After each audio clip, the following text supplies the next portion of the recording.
All right, so I do have a theme tonight, everybody. Welcome. Thank you for Vlad for covering for me last week. It was the worst flu I probably ever had, and I was like, this close to actually like having my wife take me to the hospital. So I wasn't being a weenie.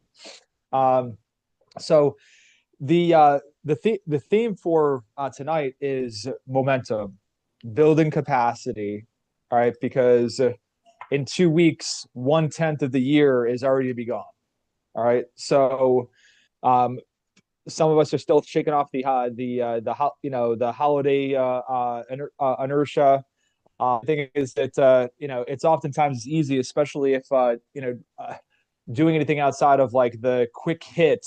All right, I would describe it as a hit because I used to be a deal junkie of residential real estate, and going into more of the lot of action but slower movement of the commercial real estate space. It's very difficult to get out of homeostasis. So you got to knock yourself out of homeostasis to start building the momentum. And how do you build momentum? Is getting out there and taking action, right? Like walking 3 properties tomorrow, like Craig Snyder's doing. Okay, I want to get into that in a little bit.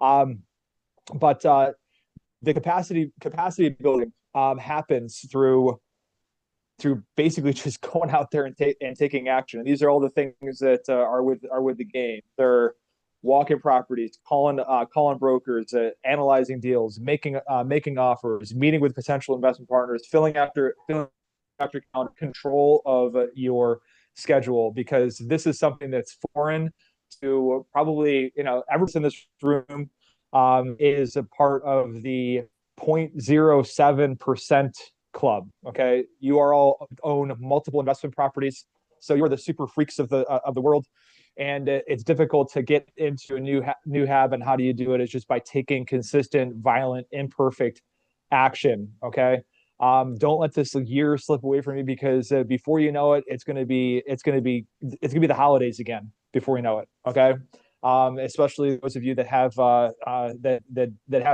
kids, right? I felt like I brought both my babies home from the hospital yesterday. Um, so so that is the theme for tonight. So I want to expound upon that. Mr. Craig Snyder, you got 3 properties you're walking. Is it tomorrow or Friday? Yes, sir. That's right. Tomorrow. Tomorrow's Thursday, right? Yeah. So tomorrow. Okay, so how did you make that happen? Where did these opportunities come from? Did they come from the same broker, or what? Like, just tell us all about that. What everything been led up to this, so we can reverse engineer. Sure. Basically the broker called me 2 weeks ago, said, "Hey, are you interested in these right here? Where you're actually I backed that up. I called him, and he and I had walked a property prior to that, like last summer. And I called him up and I said, "Hey, I've got a residential property that I'm selling. I'm going to have some 1031 money. I need something. I'm looking for something in this price range. Here's my buy box." He says, "Great. I've got this coming up." He listed off 3 things off the top of his head he's coming up. And he goes, "I haven't got the listings on any of these." And said, "Okay, call me back." And so then last week he calls me and says, "Hey, can we do Thursday?" I said, "Great." And then yesterday he calls me and says, "Hey, can we do it?" We kept sliding it. Finally, he says, "All right, tomorrow we're going to do these 3 properties." I'm like, "Those aren't what we talked about, but all right, let's do it." And so we're going to go look at 3 properties, and one of them I know is definitely overvalued because they've had it for 9 months or so, and they're at the point where they're blasting emails to everybody talking about how great it is, and Mhm. just kind of ignoring the fact that it's overpriced. And the other two, I don't really. That one I've already said it's overpriced, but the other two I don't know. I haven't made an offer on any of them, and we'll see what happens. My goal is to send an LOI on at least one of them before the weekend, before the snowstorm hits us. That's my plan. So yeah, no, absolutely. So what was the content of this call? So you reached out to the broker, like run us through the talk track. Sure. Actually, it was basically I said, all right, I know I'm gonna have a 1031, and it's gonna be $104,000. So a nice little chunk to get started with. I need to do something with it, and I was like, I have nothing in my pipeline at this moment that works. So I just started shaking the tree and sending text messages out to brokers I've worked with in the past or walked properties with. And this one, he just called me back and said, "Hey, I've got a bunch that are in the pipeline.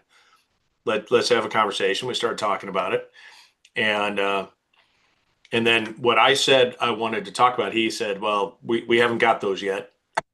Or he didn't get the listing. It was one of the two. I can't even remember. In the end, he says, "Hey, I've got these other three. Why don't we just go walk these three?" I says, "That sounds great." And so Mhm. here we are. One of them, I mean, like I said, one of them on Ballview, I think is it's 20 units, but it's all one bedroom places. Um, Mhm. it's just it's probably a fair price, but it's not fair for me. How's that? Okay. And then Yeah, and then one bedrooms for this market for the marketplace you're talking about is kind of a mismatch in terms of where the demand where the demand is and resident retention and all that yeah, stuff. yeah, there's a in this area of town, there's always flood insurance. It floods a lot. There's usually no laundry in the facility, it's the way it is in that part of town. Uh, it tends to be it used to be pretty run down. It's been kind of gentrified a little bit, but it's still rather eclectic. And so each unit or each building, even though you might say, "Hey, a one bedroom is going to rent for anywhere from $950 to $1,200," you never really know until you actually really kind of look at it and see what you're going to get. Hmm. And then two of the buildings are one of them is a 20 units, 1-1. Another is 18 units of 1-1, and another is 12 units of 2-1. So I'm looking forward to seeing the 12 unit because I like the two bedrooms. And where we are, I can usually get in this part of town, I can probably get about 1350 a month. And so that should trade on approximately around here, they'll probably trade around 130 to 150, 130 to $150,000 per unit if it's a 2-1 in good shape. That's the expectation. Hmm. Okay, excellent. Yeah. Yeah, so I like the plan. Find find the one that you like the most out of the three, and let's fire off an LOI. And if you don't get a response on that one, then just go down the list. Yeah, So it's one broker, so it's easy. I'll tee them up one at a time. Go, here's three. Pick one. um, yeah, so like text messages. I know that Vlad has done it. Has done this before. Some people are more comfortable with phone calls, like I am. I'm driving around town all over the place. Some people are more comfortable with text messages. So setting a time for yourself and then put on the calendar tomorrow for like a half an hour and then shoot off a bunch of text messages and maybe you don't have a 10:30 maybe you don't have an upcoming 10:31 but hey how you doing I thought about you the other day what do you got in the pipeline I'm looking for a 10 to 30 unit a multifamily deal in this area do you or know anybody coming up okay um brokers don't get the text messages all the time, so you're not like inundating them. Obviously, this guy that Craig is not twisting this broker's arm to go walk the properties, right? The broker is motivated to show Craig the properties, so um, there isn't there isn't a ton of competition out there. You don't have to feel like you're bothering anybody doing these things, okay? At all. Um, well, cool, man. Keep us in the loop, all right? I will, absolutely. I'll let you know how it goes tomorrow. Yeah, absolutely. So, so some deal updates here. I want to pick on Mike and Peter. So, Mike, if you want to unmute yourself. Um, so your big apartment deal, you got a big mess of due diligence. Not all of the due diligence, but Some of a it. good portion of it. Yeah. Yep. So, um, we spent some time today kind of untangling that, figuring out what's missing and all that sort of thing. So, what's the latest and greatest you got um, for us? Yeah, right now, it's Pete and I right here. I took a break for a minute just to listen in and talk, but he's still going through some bank statements right now, trying to highlight all the deposits and with one color, and another color have all our utilities.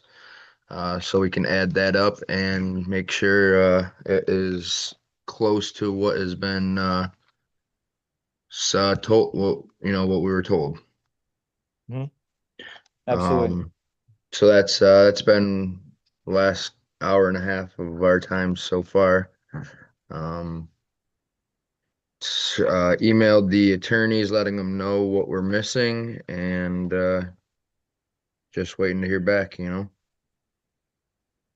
Yeah, and how we left it was you know, when you get a deal under contract and you have a due diligence request list, right? That's part of this contract stating these are all the documents that we need in order for the due diligence shot clock to start. All right. And some of you all might have a, you know, 30, 45, 60-day due diligence period in your contract. Obviously, the longer the better. But the way we want to have the purchase and sale agreement ideally is that due diligence time clock doesn't start until you get everything. Okay. Um, so one of the things that we talked about today is like, okay, find out what's missing out of all of these things, and then notify the attorneys immediately as to what's missing. So there was a fair share of that, and also a couple of bank statements that were missing in terms of months out of there, and really Yep. with a property that's like a you know a C class multifamily property like Pete and Mike are taking down is that you know in terms of priorities and this is always a case by case basis, but in terms of priorities on a C class property, first things first is I want to see the bank state, right, and see what deposits have been coming in on this property, and making sure that it's somewhat in alignment with what's been represented to us on the from revenue standpoint, right? So if you're Right. seeing that based upon the occupancy on the rent roll, that there is 50 grand a month that's occupied the rent roll, but there's only $30,000 a month on average getting collected in there, then all right, that's a big freaking delta. All right. So just teasing that stuff out there. And then the second priority is just utility bills, right? This is a multi-site property that's located in properties that are adjacent to each other, and we want to make sure, okay, of the utility expenses that have been represented to us in the on the historical financials, how in alignment is that? Now, it is never going to be dead on nuts accurate to the penny, but we want to find that it's like just somewhat in alignment, right? I'm even okay, like, you know, there's obviously an order of magnitude here, right? So if we're like, let's say, you know, $1,000 to $2,000 off on a monthly basis, I'm not so concerned with that. I'm just talking about, you know, $10,000, $20,000 a month that in terms of difference, which could be a game, you know, which could be a game changer. So that being said, this is going to be a little bit difficult to untangle, right, Mike? Because you got, you know, two sets of bank accounts. There's transfers that are back and forth across those bank accounts. You Yeah. got charges that are at they're at like, you know, Popeye's Chicken, you know, for 12 bucks in Webster, New York. Obviously, I don't really care about that, right? It's really the stuff that is that's on an ongoing basis, especially the revenue with these full contact C class properties. So, but what do you find it so far? Because I instructed We them got to like just print out the statements and then just color code with a highlighter. They literally did. I literally did that. There you go. So that's yeah. So one what do bank what are you statement. finding There's so? other piles over there. So what are you finding so far? Nothing yet. I mean, we literally just finished highlighting, so we haven't had time to really add anything up or anything. We did have some questions. Like, let's see here. One of the like, there's several deposits. There's the major one.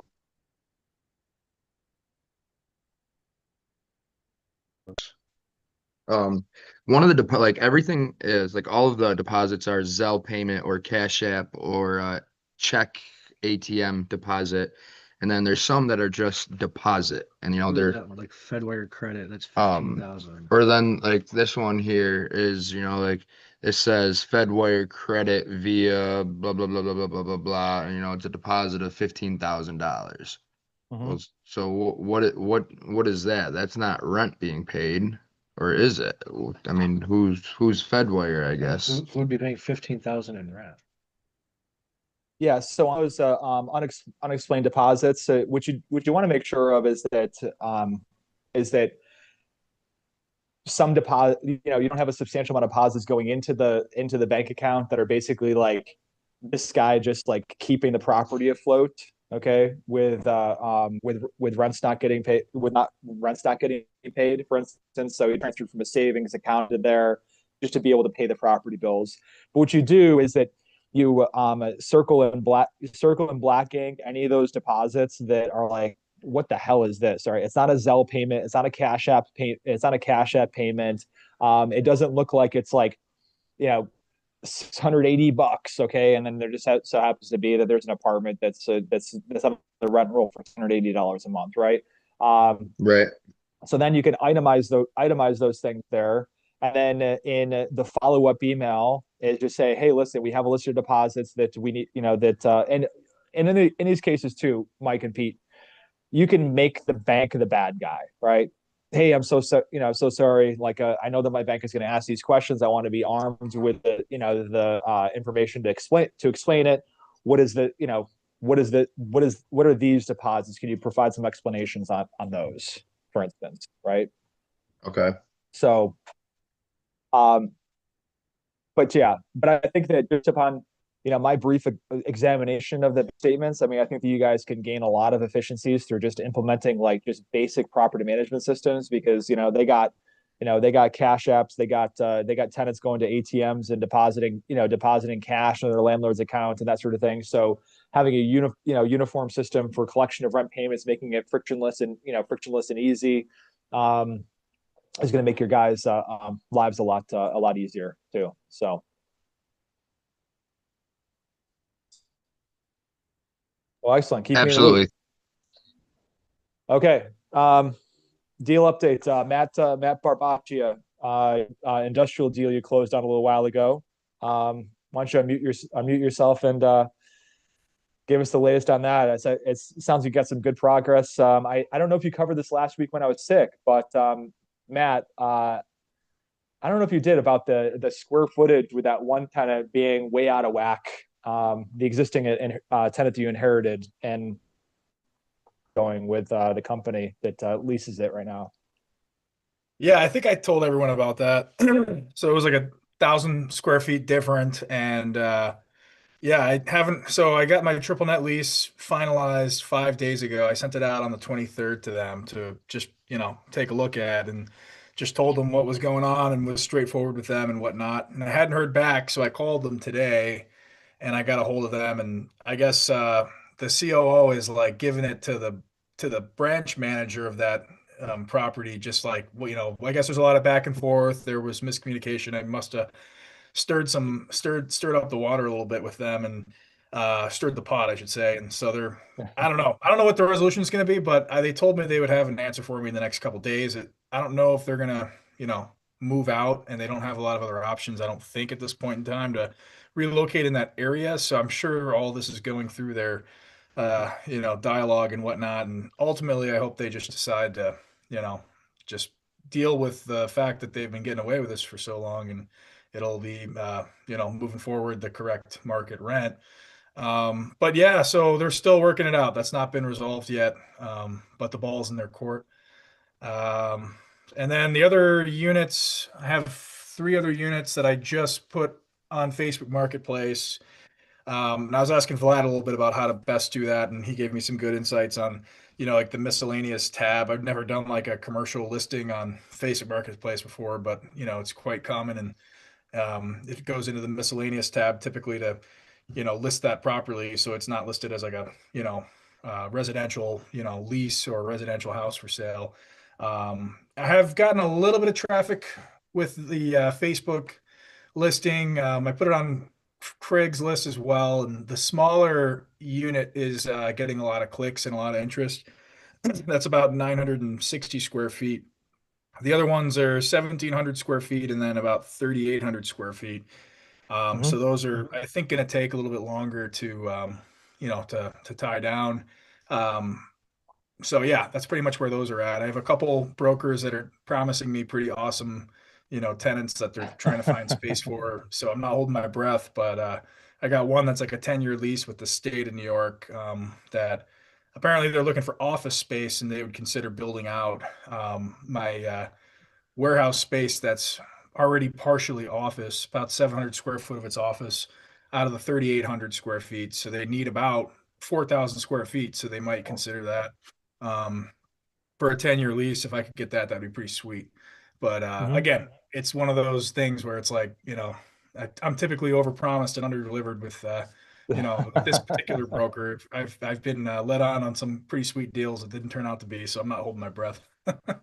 hmm Yeah, absolutely. Yeah. And then if you so happen to get a state lease, it's gonna take you like 12 months to negotiate it. So Oh, great. Yeah, I got some time, yeah. so that's all right. For 10 years, I'll Yeah. do it.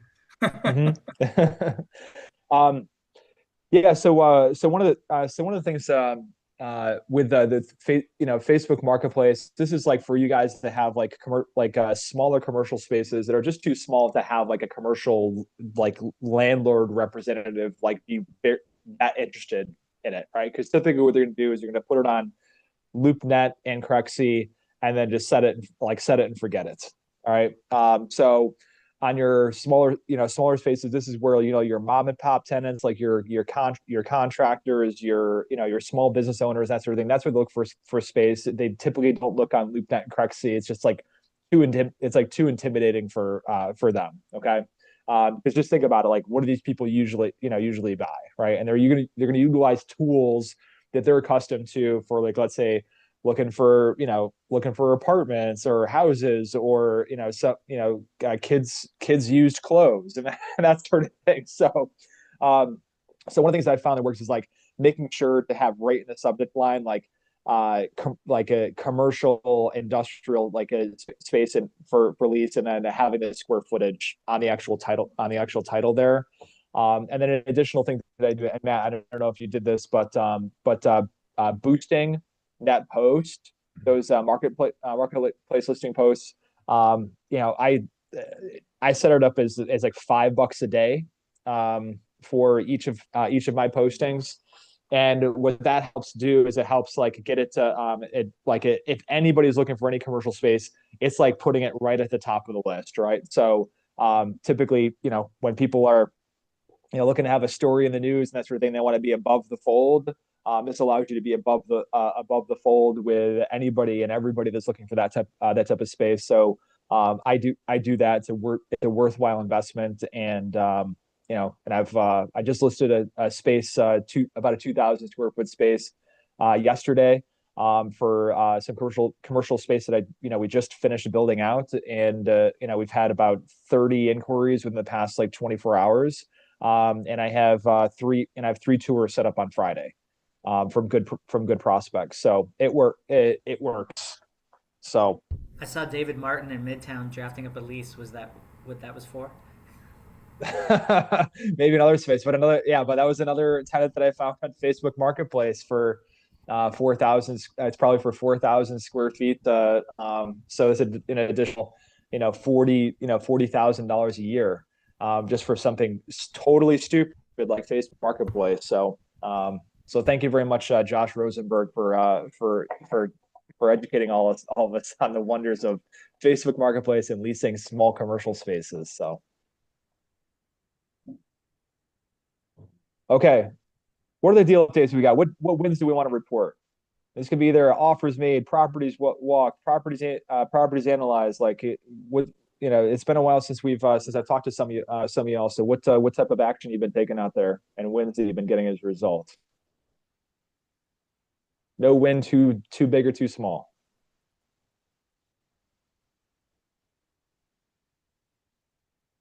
All right. I sent the J, LOI. I sent the LOI out on that complex we talked about the other day. oh, excellent. Yeah. So, So how'd that go over? the broker seems encouraged, so he'll at least get us on the property and get us talking. He said the seller's somebody that basically doesn't negotiate. If he signs the LOI, basically he would go to the table with what we offered. So he said he's not somebody Mhm. that goes back and forth and negotiates. So we'll see. 100%. Yeah. So Jim, yeah, bring the speed. Where did this opportunity come from originally? Actually, the broker's VA found me somehow. Do you remember? You're breaking up pretty bad, but the broker's VA found me.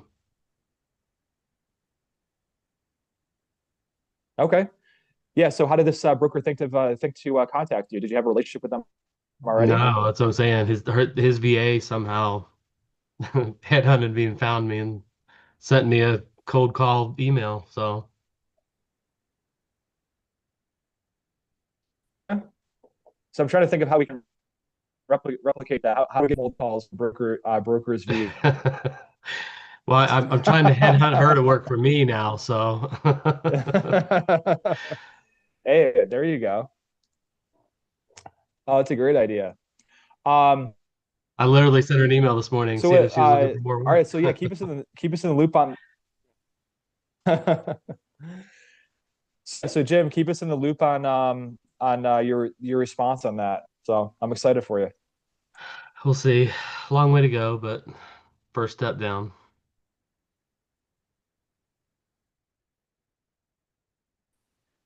So the diamonds, what do we got going on your townhouse deal?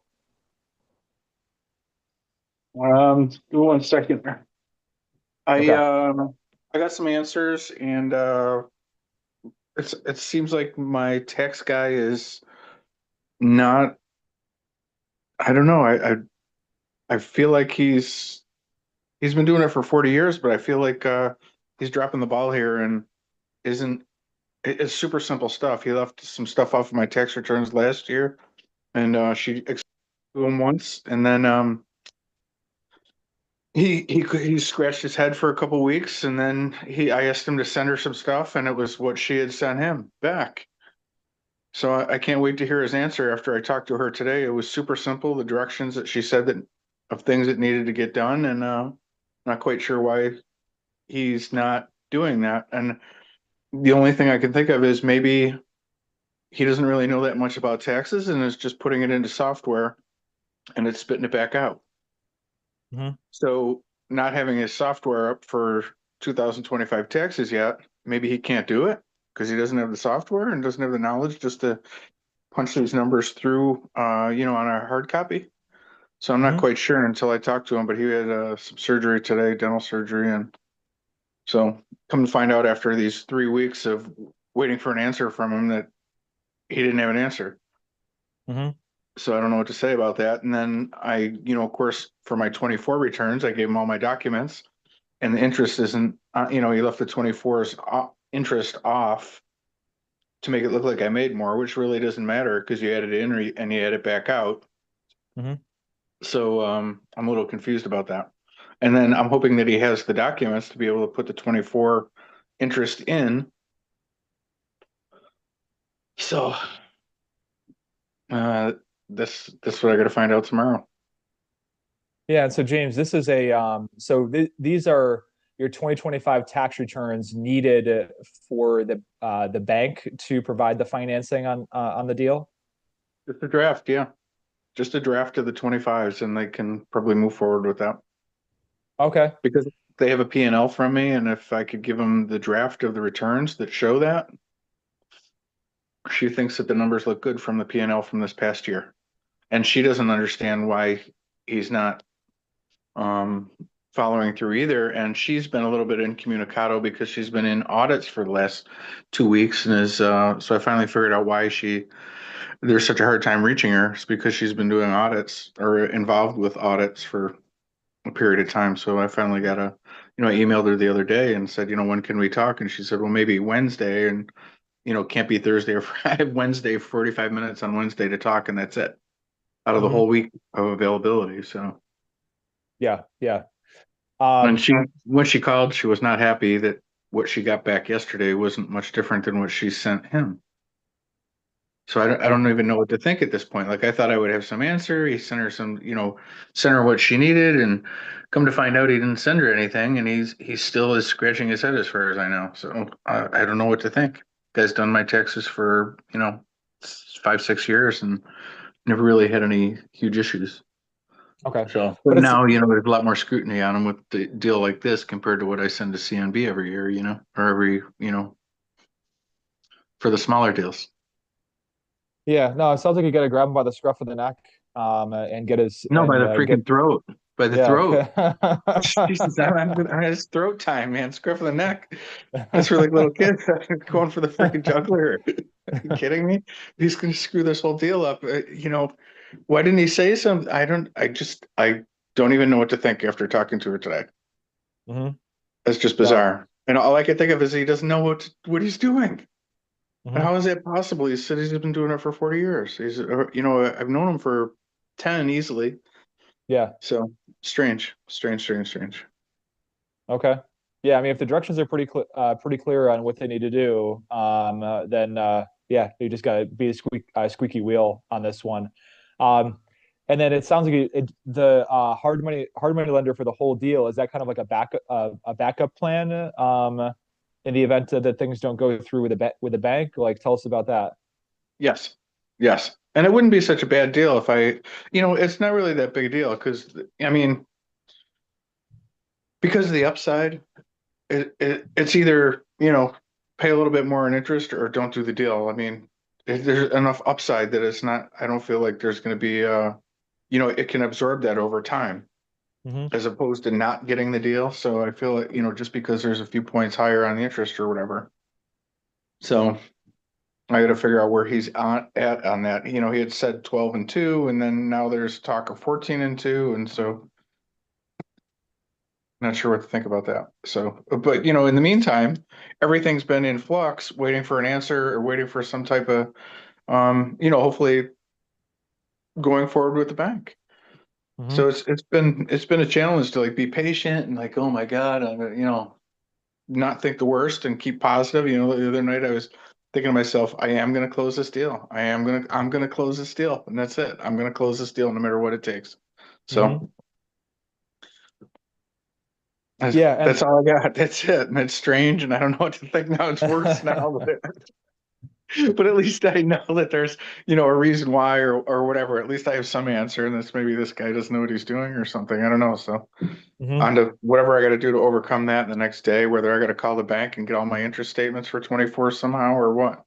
Mhm. It's like 25 mortgages, probably easily 25 mortgages to account for. Yeah.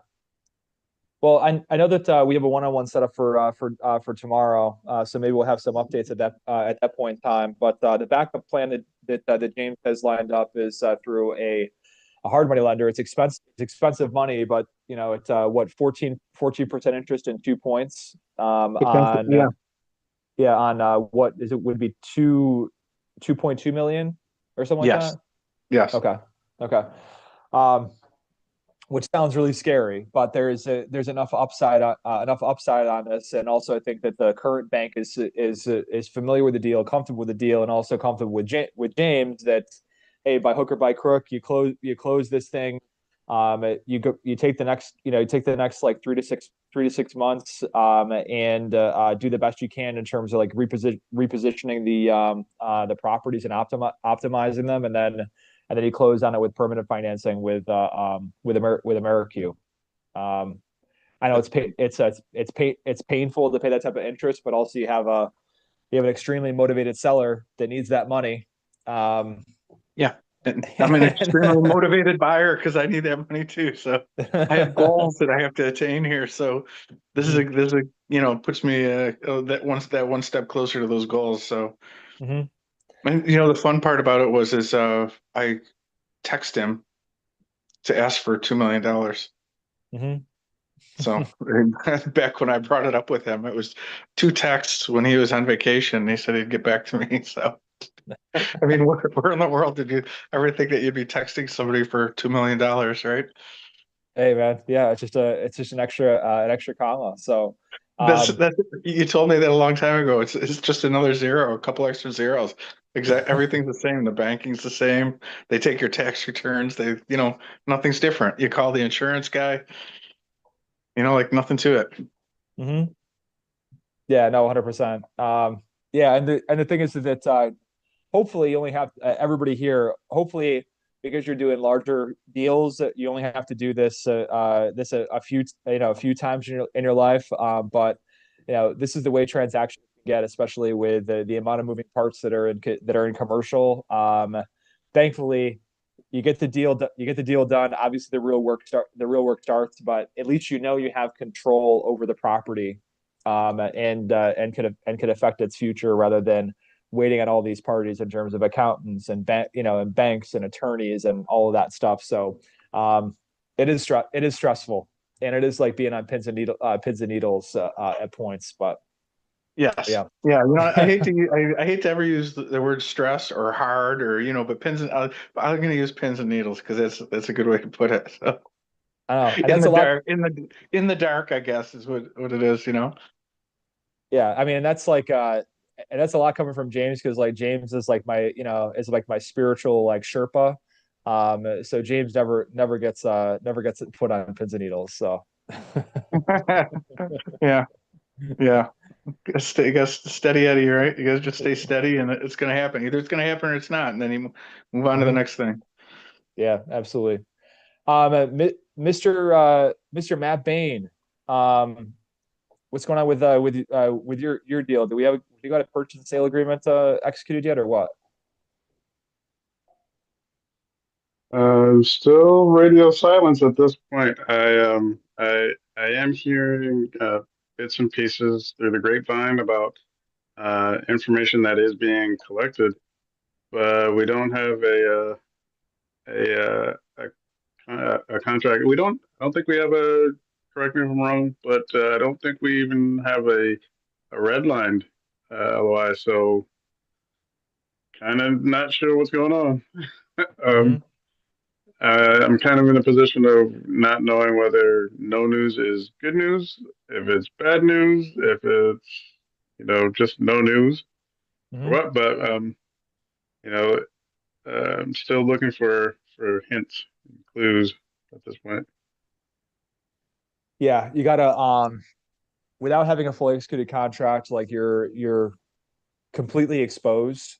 All right. So I get very because a lot of times what can happen when you're dealing with like residential fill in the blank like form contracts, that sort of thing. I mean, everybody's familiar with those things.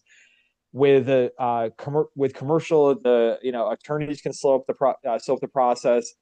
This original draft of the purchase and sale agreement can be sitting on somebody's desk for all we know. So it's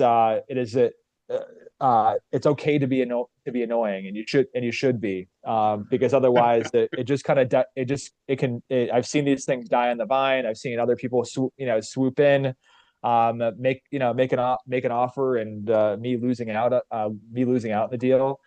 So if you are if my saying is like, if you're not worried, you should be worried.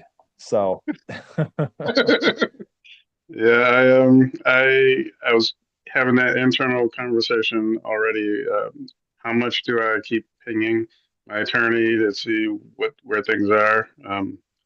But yeah, I'm glad to hear that it's not just me that has that propensity for being annoying. So I'm gonna crank it up a notch a little bit. So yeah, see and if where we you're go. yeah, and Matt, if your attorney is like, oh, Matt, I don't, I sent the contract over, I haven't heard anything back, and blah blah blah blah blah. I've gone and I've just called the other attorney at this point in time. Because I don't like the pace of this right now. Yeah. I don't like the pace of this at all. Because I mean, I don't know, when was the first time you started talking about this deal? Like a couple months ago, I think. Yeah. Okay. Okay.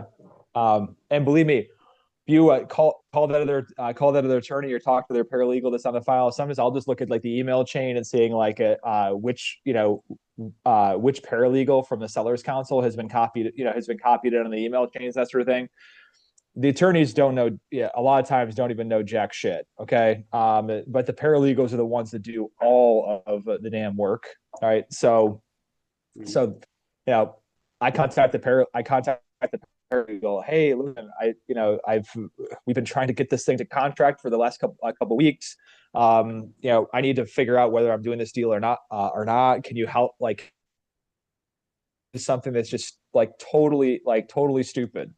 Like totally stupid. So yeah, like leveraging the paralegals to get answers on it. And a lot of times it's like, oh yeah, no, I've been trying to get sometimes it's something as simple, and I bet you $1 to donut this is what happened, is that the seller's attorney is in receipt of the draft purchase and sale agreement. They flipped it over, forwarded over to their not to their attorney, to their seller client, and they're like, hey, review this. These are my thoughts on it. Let me know what you think. Right. Well, purchase and sale agreements, if any of you guys have ever read one before, are not very fun to read. Right. They're not very mobile. They're not mobile friendly. It's not like scrolling through on Facebook or Instagram and that sort of thing. I mean, it's like you have to sit down in front of it and read it. So sometimes it could just be like, the owner is out to lunch. This is maybe a first time they've in a long time they've done a commercial transaction before, and they're thinking that the attorney's doing something when the attorney's waiting on them to do something to give them the green light on whatever sort of red line or revisions they're requesting on it. So yeah, it's stuck somewhere in the process. You just gotta find out where the friction is, and grease it up, man. Yeah, that's so the reassuring piece of it all is that I am hearing that the seller is taking action. That it sounds like he is doing some things to aggregate information, rent rolls and all that. So I just haven't formally seen it yet. So yeah, I'll crank up the fire a little bit, see if we can get something cooking here. Yeah, it's a great deal. I don't want to see it slip through your fingers. So, anybody else deal updates, wins they got? Well, Casey and I are finally going to get, hopefully tomorrow, the numbers on 2 of those 4 MOBs. So we're going to hopefully get that. And today we actually toured another office/medical property. It's about 20,000 square feet. And we're hoping to set up another one to view another property later this week. Excellent. So, are you still waiting on due diligence materials and the property having a contract? Is that still in motion, or did you guys tank that deal? Yeah, well, the 4 building complex, yes, but we're still getting numbers on 2 of the 4 because they're saying that the numbers are going to look a lot better on those 2. But they don't have them separated out easily, so they've got to go back and kind of rework everything in order to put the numbers together that we need. And the attorney is asking about the due diligence and asked what do you guys, what are you doing? And I'm like, well, technically, this is another deal, and they haven't given us the financials. So yeah, let's see if we can get, the due diligence to start over, because we technically don't have them yet. So he's trying to do that. And we haven't heard back as of yet. But in the meantime, we're not sitting down waiting because we don't know if this is actually going to fly or not. Yeah, no, I think that's smart. Well, yeah, no, that's we're waiting for the other 2 buildings. The numbers look really bad, but the other ones, which you don't have the numbers to yet, are going to make the whole thing look that much better. So yeah, and it's the Cabot Group. So I mean, I don't see why it's so difficult to I mean, I don't know. Yeah, I used to work for the Cabot Group, and for those of you who don't know, the Cabot Group is the biggest fuss budget of a third party management company you could ever even imagine. Down to every single penny. I worked for them. I did all the stupid reports they required, and realized, and they got so freaking granular and OCD about things. The fact that they are trying to put together something is just I I don't know, Yeah. man. I don't buy it. We don't either. That's why we're like, let's not waste our time. Let's just, if they put it together, great. If not, we're still looking. Mhm.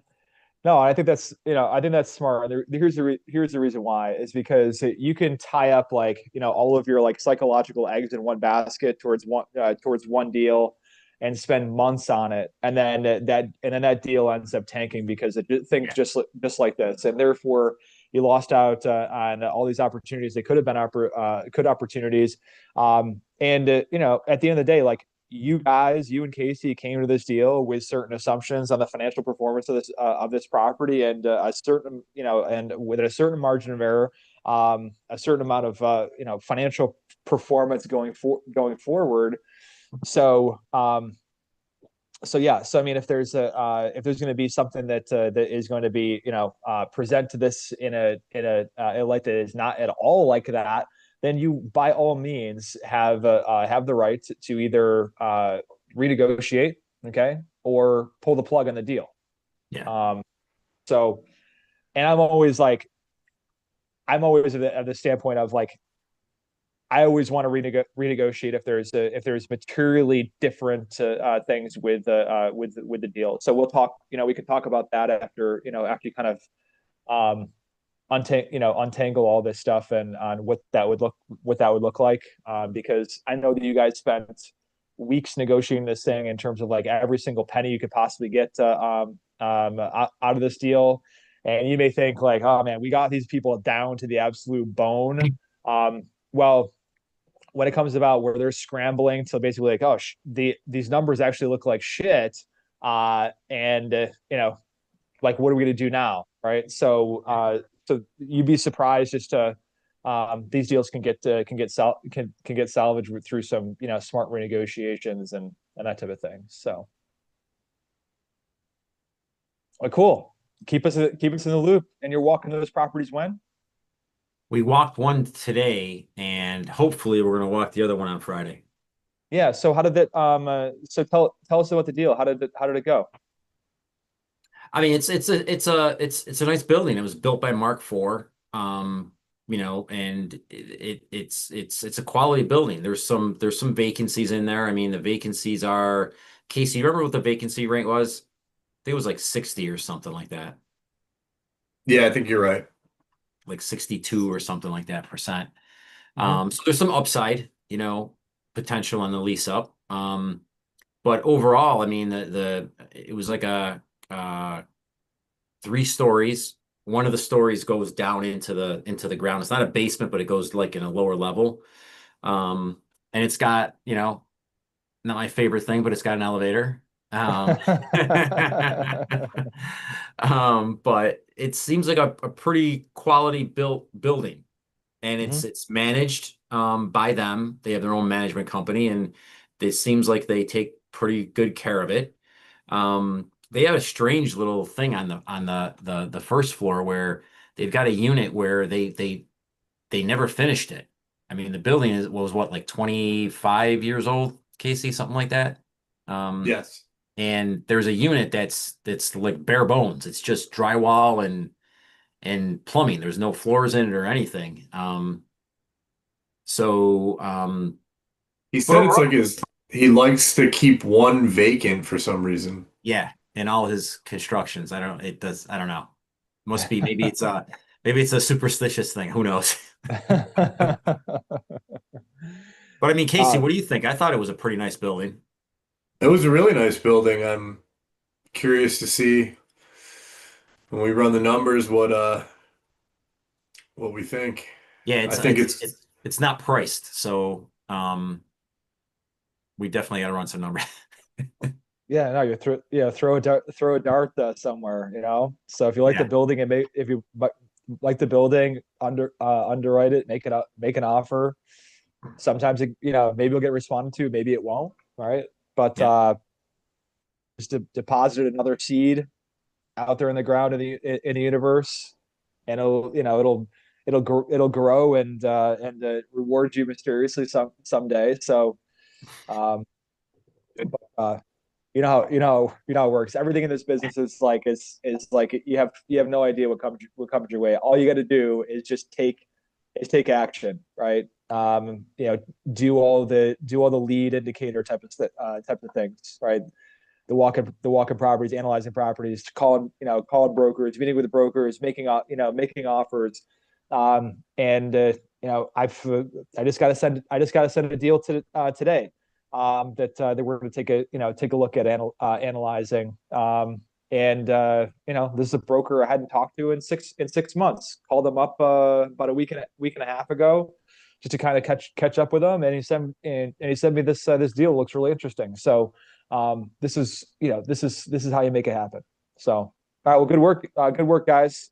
And one of the properties that I looked at, well, we had looked at it probably, we put an LOI in on it almost a year ago, fell through. And just from emailing back and forth with him and talking to him, he gave us 4 other properties to look at. Actually, one of them happened to be the one we were already looking at today with a different broker, but so. No, excellent. Any of the deal updates, guys? Wins, please. This right. is Dave. Yes, David. Yeah, I did do a walkthrough of that property in Nyack. I like Nyack a lot. It's right on the Hudson River. These are 2 buildings on the same tax lot. And it's only like a block or 2 away from sort of like the downtown area, if you will, the main strip. So that's kind of nice. It is sort of the block with the older apartments. There has been some new construction sort of around that area. So I did get a chance to look inside and tour the one empty unit. So it does need a lot of work, and the main hallways in both buildings look kind of beat. So there'd have to be a lot of work done on that. But there's a lot of room in the back for parking and other, I don't know, unused space that, you know, if you're creative, a guy could do something with it. And I need to upload the pictures and the videos to the Google Drive and set up a call with you. We can review it in more detail. But the broker admitted that it was overpriced. And then he was actually calling me a few times afterwards, you know, what do you think? What do you want to do? And he said that the guy already reduced the listing price by a couple $100,000. So I think I agree with you. I think maybe this guy is desperately trying to hang on to a sales price that's just never going to happen.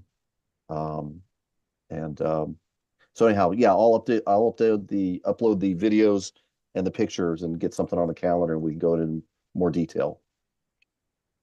Yeah, and great work, David. I mean, the one thing with a lot of people neglect common areas and hallways, that sort of thing. Like, that is your doorstep to prospective tenants you're showing. So I've when I was in third party management, I had properties that our company represented, and the owner never wanted to gussy up the common areas. They had beautiful apartments, and then you go into the common area hallway, and it's like it smells, it's dingy, it's got light fixtures that are 30 years old. Half the lights are out. They got tenants like shoes and welcome mats and all that sort of thing in the hallway. So just like that's a value add component, right? Of just like cleaning up those hallways. And believe me, like when we impressed upon the owner, like, hey, listen, we have a budget, $15,000 to do a light cosmetic upgrade on all the common areas, paint everything, light fixtures, walk off carpet in the common areas. And after months of dealing with vacancies on these apartments, after we did that, we were able to lease those units up like this. So just small, simple things that you can do to reposition these properties, common areas, curb appeal, all those things. So, and you only get a sense of that if you're walk the property, right? And actually see it, because a lot of times the broker or agent is not going to take photos of not pretty stuff, so which can include not pretty common area hallways either. So yeah, all the pictures on LoopNet are from the outside. Yep, exactly. There you go. There you go. So and I'm not opposed to listing as buying listings off LoopNet. I mean, most of the deals I've bought haven't been off of there, but I've gotten some of the best deals in my life that have been on the market on LoopNet, on the MLS. So definitely don't discount those. And also, this is a great way, especially if you're feeling like the post holiday blues, is that just pull up overpriced properties on LoopNet or Crexi, contact the broker, get the offering materials, walk the property, analyze it. We'll make an offer together, just to kind of build that momentum, right? Because we want to build that momentum and carry it forward through the rest of the year. And just like capacity building, like James Diamond and Matt Bain they're if you see these guys, they're yoked. Okay, these are jacked dudes. All right, and how they got that way is through lifting weights by creating resistance, healthy resistance, and that's how you increase your capacity to make movement, right? To make things happen. So, before we conclude tonight, anybody else got any deal updates or wins they want to report? I do. I have a new one. Oddly enough. You squatted 405 today? No, not even close. No, really quickly. I want to make sure I'm cognizant of time. Of course, I said I was going to turn up the heat, so I texted my attorney, and it sounds like he received a revised draft a day ago. So we are getting a little motion here. So we'll see what unfolds. It was that snowstorm, Matt, that slowed it up. It affects emails going through. I've got to stop stepping on the cord. Yeah. Follow the cord. Yeah. So it's 100%. good news. Excellent. Any of the wins or deal updates, guys? Let me check what's on sale. Oh, Vlad Morochnik, I'm not sure if you're here. I forgot to ask you about this.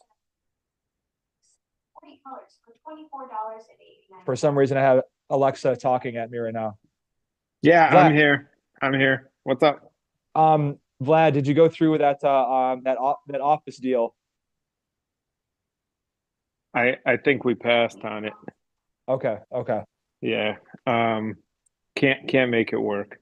Mm-hmm. Solid office deals. The top one is All right. We do have another deal that Todd landed that's adjacent to one of our existing deals that we're walking tomorrow.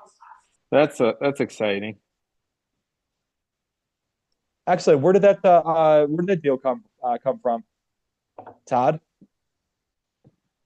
Well, it's adjacent to one of the properties we purchased last year, and we did the owner a favor by we had some extra asphalt and he had some potholes, so it was Vlad's genius idea to go plug a couple of his potholes, which gave me the opportunity to introduce myself and say, hey, I hope you don't mind, but we had some extra asphalt. We plugged your hole, plugged the potholes. I'd like to introduce myself and chat. And that got the ball rolling. And turns out this guy's father is same high school alma mater as I graduated from, Cardinal Mooney. So of course he would graduate in the 70s. I'm a little bit younger than that. So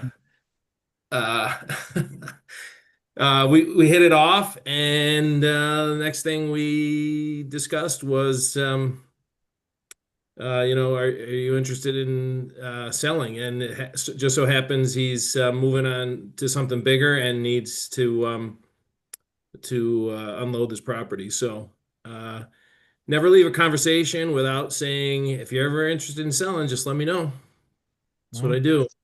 So worked out. We're gonna walk it tomorrow, and it'll be a bolt on to everything we're doing at one of our properties. So excellent. So it started with a mitzvah.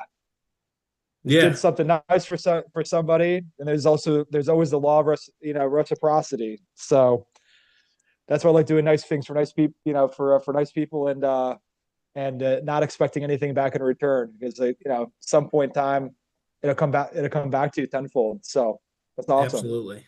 Yep. There's always, you can always find an event to strike up a conversation or a topic. So that's what I try and do. So it was good. I mean, we kind of had our eyes on it, but we didn't know it was going to be so, well, I say frictionless. We don't own it yet, but at least getting this far was pretty frictionless. Mm-hmm. And Well, I mean, while I'm off mute, our Madison deal, I think I just found our last two tenants. So let's see, I think we closed on that in middle of October, and with 6 vacancies. And so by April 1st, we will be 6 out of 10 vacancies will be all filled up and ready to take it to the bank to take our investors out. mm-hmm. Oh, excellent. Yeah. And then also, when you do that, be sure to send the any appraisals that you all get on your deals, say whether they're refis or acquisitions, regardless of where you are. Please just send them over to me. I have an appraisal library that I like to maintain for the group as a resource. So yeah, that was quick turnaround, guys. So well, God willing that you get your valuation you want. So all right, well, everybody have a great evening, and we will talk to you next week. And reach out to me if you need anything at all. I'm here for you. I'm back in the saddle. Vlad's here. He's back. He's always in the saddle. So we'll talk soon. All right, everybody. Okay. Thank you.